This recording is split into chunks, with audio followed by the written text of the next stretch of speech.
Good evening and welcome to a special edition of Punchlines. Essendon has a habit of playing ducks and drakes with their injuries, and it's getting pretty tiresome.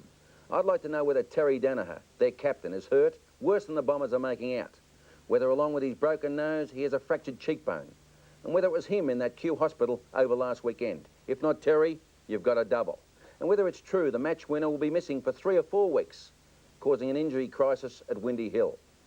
North Melbourne has thrown a curly one to the VFL Commission.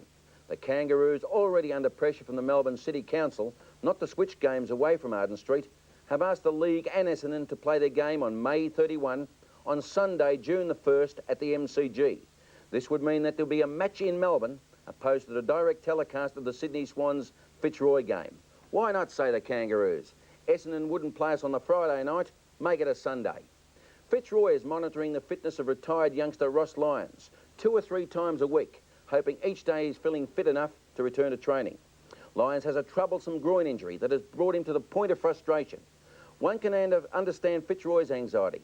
They'd hope to slip up and find somebody has moved in and poached the champion. Some good news for Hawthorn after a week of bad publicity. Chris Mew will have the stitches in his ankle removed this week and could be back on the track in a fortnight. On that hotel affair, the Hawks claim that only 4 players were there.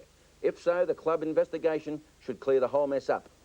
Footscray deny whispers in several quarters that former West Australian Alan Daniels' position at the club is a precarious one. Daniels, they say, still has 1.5 years of his contract to complete.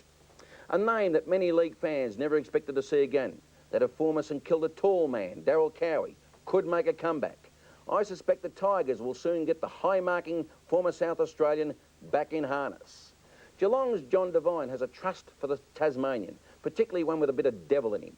Steve Carey is now there, and the Cats are looking closely at John Klug, who was released by the Tigers earlier this year. Klug was best of field for Tassie against New South Wales last weekend. And on Sunday, May 25, the Cats are going to call upon history in their bid to beat the Bombers. It'll be rally round the flags, boys. They'll tot out all the old uniforms and make a hero of Tom Wills, the founder of the game. Personally, I'd say Devine will settle for Ablett instead of Wills. Back to you, boys, and keep punching.